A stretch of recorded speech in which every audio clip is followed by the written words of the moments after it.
Vítejte u 12. epizody podcastu Pavučina příběhů. Jmenuji se Petr a budu vás zde provázet světy svých originálních fantasy příběhů. V minulém díle došlo k finální konfrontaci hrdinů s antagonisty. V závěrečném souboji se Sobiborem byl Vratislav smrtelně raněný a na poslední chvíli zachráněný záhadnou bytostí, která se představila jako Jitřenka. V dnešním doslovu Vratislav se Zuzanou zjistí, že každé kouzlo má svoji cenu a někdo ji musí zaplatit.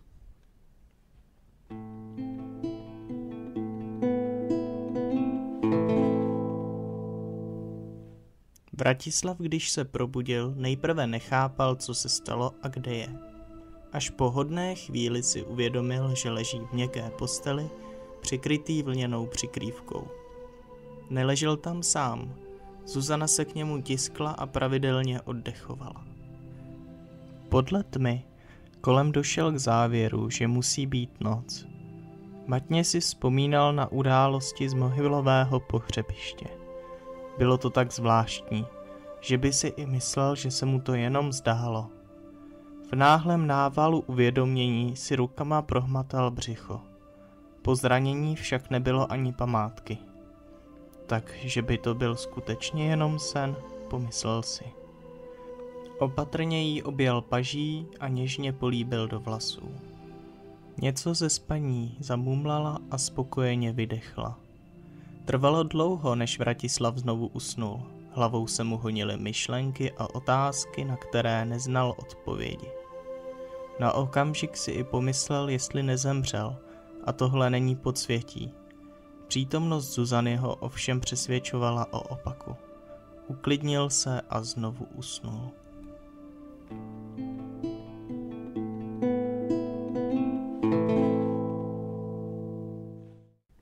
To, že přišlo svítání, nepoznali podle světla, ale protože už nemohli dále spát.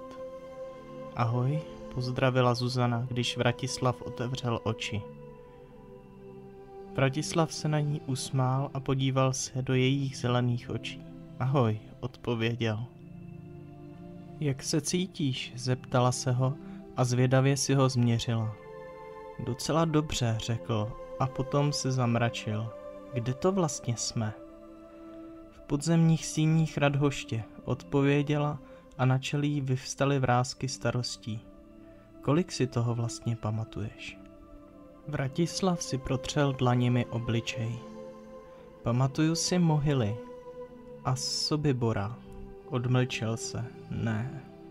Nevyhrál ani jeden a pak ten černý kocour.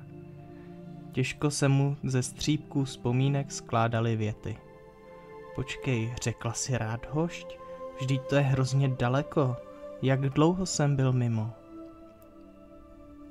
Málem jsem o tebe přišla, špitla Zuzana. Spal si den a noc. Vratislav se posadil na posteli a kroutil zmateně hlavou. Ne, to není možné. Ta dálka a za den? Zuzana si povzdechla a vstala. Bude lepší, když ti to vysvětlí oni. Vratislav se chtěl zeptat, o kom to mluví, ale to už otevřela dveře komůrky a proměnila se. Oblékl si tedy připravený čistý šat a následoval jí.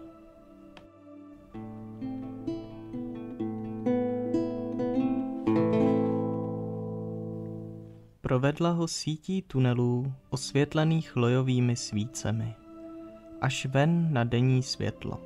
Vratislav zalapal po dechu, když se mu naskytl výhled z vrcholu hory. Nebyli tam sami. U velkého kříže postávali muž, 2 koně a Sylvie a tlumeně hovořili. Vratislavovi došlo, na co se dívá, až když menší strakatý kůň zamával mohutnými křídly. Pegasové, hlesl a málem údivem zapomněl zavřít ústa. Všichni 3 se otočili jejich směrem. Statný muž s tmavě hnědými vlasy a nakrátko střiženými vousy se přívětivě usmál. Tak jste se konečně probudili, řekl a podal Vratislavovi pohárek. prohřeje to skřehlé údy. Vratislav se zakuckal, když se napil slivovice. Děkuji, zachroptěl. Kdo jste? Muž se dál usmíval. Nosím mnoho jmen, ale pro tvé lidi jsem Radegast. Vratislav vykulil oči a klesl na kolena. Radegast mu pevně stiskl ruku a vytáhl zpět na nohy. Tohle přeci není nutné, řekla a poplácal Vratislava po rameni. Pojďte, posadíme se a naplníme břich. Tak se nám bude lépe hovořit. Obešli tedy dřevěný kříž a posadili se ke kamennému stolu, prostřeného k hostině. Radegast si přihnul z poháru a povzdechl si. Musím říct, že tou vaší cestou jste upoutali naší pozornost. Už je to doba, když jsme naposledy mezi nás přijali někoho z lidí, pokýval hlavou. To je cena za tvojí záchranu. Nahnula se k Vratislavovi strakatá Klisna a šťouchla do něj hlavou. Vratislav se zamračil a pohledem hledal vysvětlení u Zuzany. Ta však se horlivě věnovala vepřovému kolenu. Promiňte, ale nerozumím, řekl. Radegast pokýval hlavou. V prvé řadě musíš přijmout fakt, že už nejsi člověk. Ono to bylo nahnuté tím, že tě tvá družka láskyplně pokousala. To, že jsme tě pak zachránili, zpřetrhala poslední pouta. Vratislav zavrtěl hlavou. Jaká pouta? Pouta se smrtelností, odpověděla Klisna. Cena za tvou záchranu je nesmrtelnost. Radegast přikývl. Teď patříš k nám? A znovu si přihnul. Nastalo ticho. Vratislav jenom těžko chápal. Zuzana teď na něj upírala své oči a napjatě čekala. Měla trochu strach, že na ní bude mít vztek. Vratislav uchopil pohárek kořálky a jedním hltem jej vyprázdnil. Co bude dál? Zeptal se nakonec. Radegast pokýval hlavou. No, to, že jste všichni tři hledaní vlastně mnohé usnadňuje. Odmlčel se. Se západem slunce všichni opustíme tenhle svět.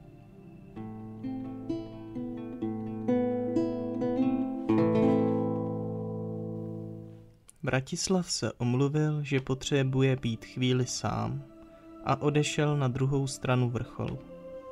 Posadil se do měkkého mechu a zády se opřel o balvan. Hleděl dolů do krajiny a přemítal, jestli to je naposledy, co ji vidí. Po chvíli ztratil pojem o čase a slunce pomalu postupovalo na své pouti k západu.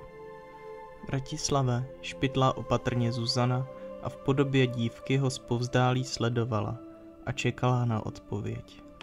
Dlouhou dobu mlčel a ani se nepohnul. Posaď se ke mně. Zuzana skoro nadskučila leknutím, ale přisedla si. Vratislav jí dal ruku kolem ramen a přitáhl si ji k sobě. Až v tu chvíli si Zuzana všimla, že se mu na tváři leskne slza. Jsi v pořádku? Zeptala se plaše. Já nevím. Tam dole pod námi je můj domov. V té zemi jsem se narodil a tak dlouho jsem se nemohl vrátit. Otřel si tvář hřbetem ruky a stěžka vydechl. Nebýt tebe, už bych svou zem nejspíš nikdy neviděl a necítil její vůni. I když je to nejspíš naposledy, děkuju ti za to. Dál seděli mlčky a Zuzana si položila hlavu na jeho hruď. Jak jsi tam tak ležel a ztrácel život, nemohla jsem ti nechat umřít. Nejen kvůli sobě, zašeptala a měla dost co dělat, aby nepropukla v pláč. Chvíli trvalo, než Vratislavovi došlo, o čem mluví, a zaraženě se jí podíval do očí. Zuzana zamrkala, aby zahnala slzy.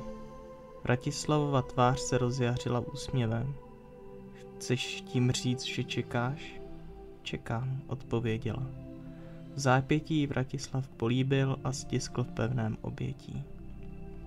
Nerada vás ruším, ale už je čas, řekla Sylvie a se zaujetím si je prohlížela. Takže už ví, že budete mít štěňata? Zeptala se. Zuzana se rozesmála a přikývla.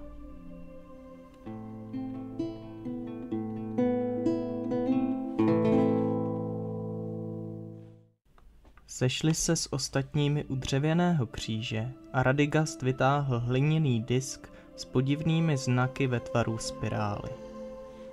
Promluvil jazykem, kterému Vratislav ani Zuzana nerozuměli, a vzduch se před nimi zatatelil.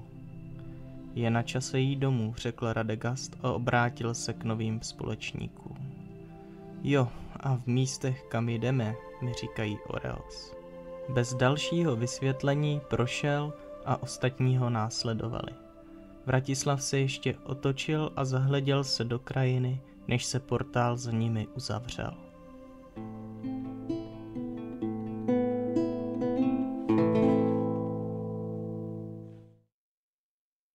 A toto je konec povídky Pavučina příběhů.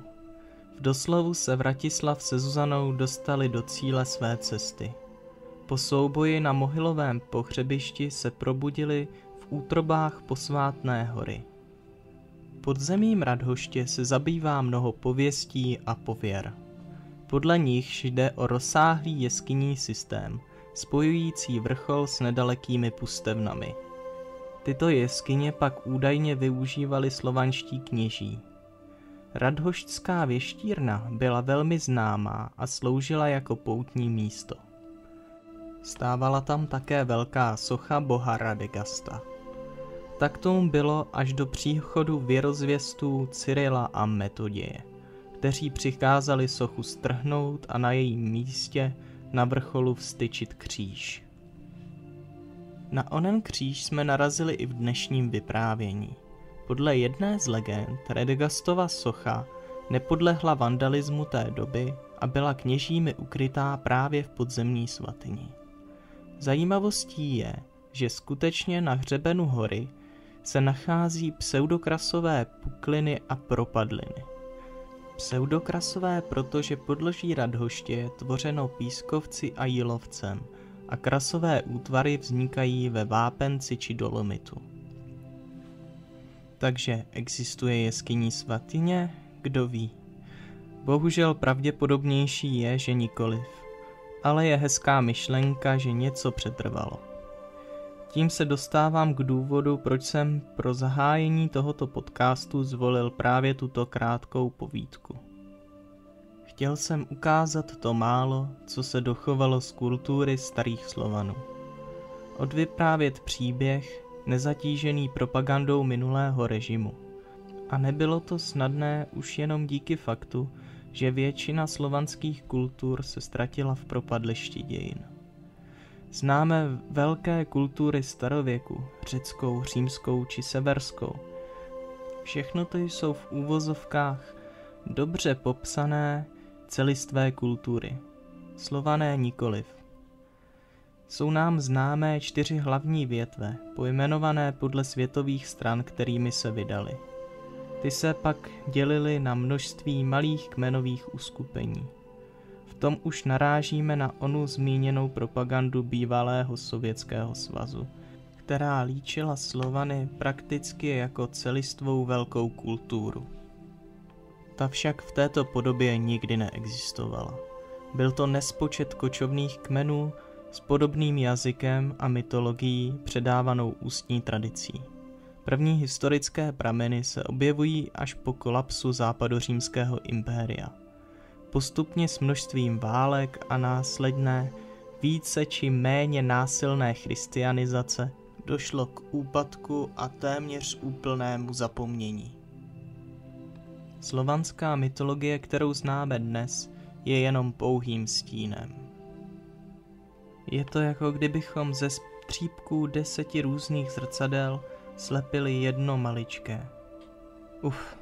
Doufám, že jsem v tomto vyčerpávajícím monologu vystihl svou myšlenku tak, jak jsem chtěl.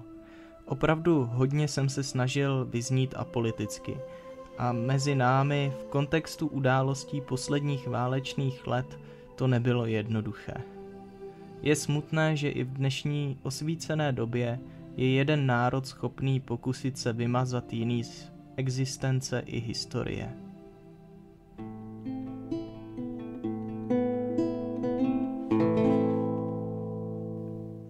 A jaký je váš názor na povídku jako celek? Líbila se vám? Případně jste se v ní něco nového dozvěděli? Moc mě potěší jakýkoliv komentář s vašimi dojmy.